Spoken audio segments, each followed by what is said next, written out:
बिस्मिल्लाहिर्रहमानिर्रहीम। अल्लाह के नाम से शुरू जो बड़ा मेहरबान और नहायत रहम वाला। अस्सलामुअलैकुम, मैं हूँ मोहम्मद उस्मान अली भट्ट। अभी कुछ देर कबल एक ख़बर मौसूल हुई जिसके मुताबिक हज़रत शेख अब्दुल हक अल गिलानी अल गोल्डवी साहब आपका जब जनाजा था उसमें हज़रत अल्लामा व मौलाना गुफरान महमूद सियालवी हफ़्ज़हुल्लाह आपने उसमें शिरकत फरमाई। जनाजा के बाद चंद लोगों ने आपको घेर लिया और आपसे बदतमीज़ी की, आपको हरासा करने की कोशिश की। आज इसी हवाले से चंद बातें गोश्त गुशार करनी है। अल्लाह ताला से दुआ है कि अल्लाह ताला अपने प्यारे हबीब ख़ातमुन नबिय्यीन हज़रत मोहम्मद सल्लल्लाहु अलैहि वसल्लम के सदका और उनके वसीला से इसको अपनी बारगाह में कबूल व मंजूर फरमाए और अहले सुन्नत यानी कि जो सवाद आज़म है उस पर अपना ख़ास करम फजल अता फरमाए। सबसे पहले ये जो अल्लामा साहब पर के हमला किया गया इसकी मज़म्मत के हवाले से है। जामिया रिज़विया के उस्ताज़ा और तलबा ने जनाजा के बाद जो काम किया इसका जो नोटिस है वो पीर सैयद हसीनुद्दीन शाह साहब आपको लेना चाहिए, क्योंकि ये मदारिस जो पिंडी के अक्सर बेहतर हैं और ये जो जामिया रिज़विया है ये आपके अंडर चल रहा है। हमें पीर हसीनुद्दीन शाह साहब से कोई गिला नहीं है और अवामुन नास को होना भी नहीं चाहिए, क्योंकि अक्सर बेशतर होता यह है कि इस तरह की कोई भी खबर हो वो आप तक पहुंचाई ही नहीं जाती। और यहाँ पर एक और अहम बात बताना मुनासिब समझता हूँ कि आजकल ये जो अहले सुन्नत में जो एक तकफीरी ग्रुप उठ खड़ा हुआ है तो उसके कह लें कि जो सरगना है वो मुफ्ती हनीफ कुरैशी साहब हैं जो कि ख़ुद वहाँ के फाजिल हैं और पीर सैयद हसीनुद्दीन शाह साहब उनके उस्ताज़ा में से हैं।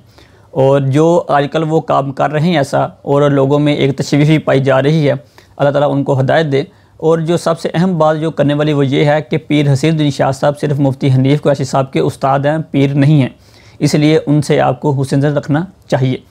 तो इस वाक़े के हवाले से शाह साहब को नोटिस लेना चाहिए कि उनकी जो नीचे काम कर रही है जो उनकी टीम है वो इस वक्त करदूगलू बन चुकी है और जो जामिया रिज़विया कह लें कि जो मुकम्मल उसका इंतज़ाम है उसको हाईजैक किया जा चुका है। प्लीज़ यहाँ पर जो हुकूमत है, जो हुकूमती अदारे हैं, उनसे हमारी ये गुजारिश है कि आप पाकिस्तान पर रहम करें, अहले सुन्नत पर रहम करें। और इस वक्त जो फ़िरका वारियत को हवा देने की कोशिश की जा रही है, जो बैरूनी तरफ से जो एजेंडा पाकिस्तान में इंजेक्ट किया जा रहा है जिससे कह लें कि इंतशार फैल रहा है और फ़िरका वारियत की एक लहर दौड़ने का ख़तरा है, इसको भरपूर ताक़ुब किया जा सके। क्योंकि हमें तो इस पर बहुत ज़्यादा शक व शुबहात हैं कि जिस तरह का ये जो एजेंडा इस वक्त मेन स्ट्रीम मीडिया और हमारे सोशल मीडिया पे वायरल है, इसकी कहने के कहीं ना कहीं जाए कड़ी बाहर से ज़रूर मिलती है। अब जो हमारा अगला हिस्सा है वो अल्लामा गुफरान महमूद सियालवी साहब ने जो जज्बात में आगे बात कही उसके हवाले से है।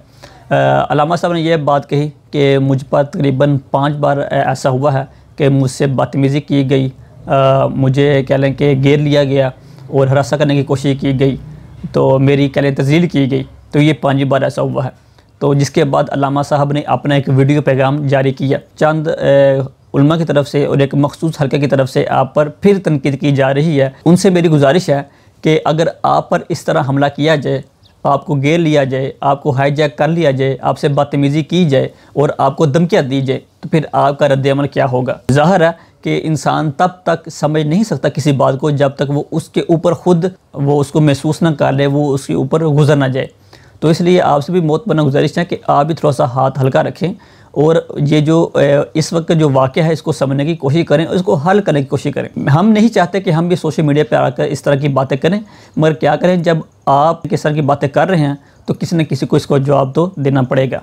और जो हमारा तीसरा हिस्सा है वो ख़ास तौर पर ये जो लिबरल माफिया है और मदारस के हवाले से जो उनका नैरेटिव है उसके हवाले से है।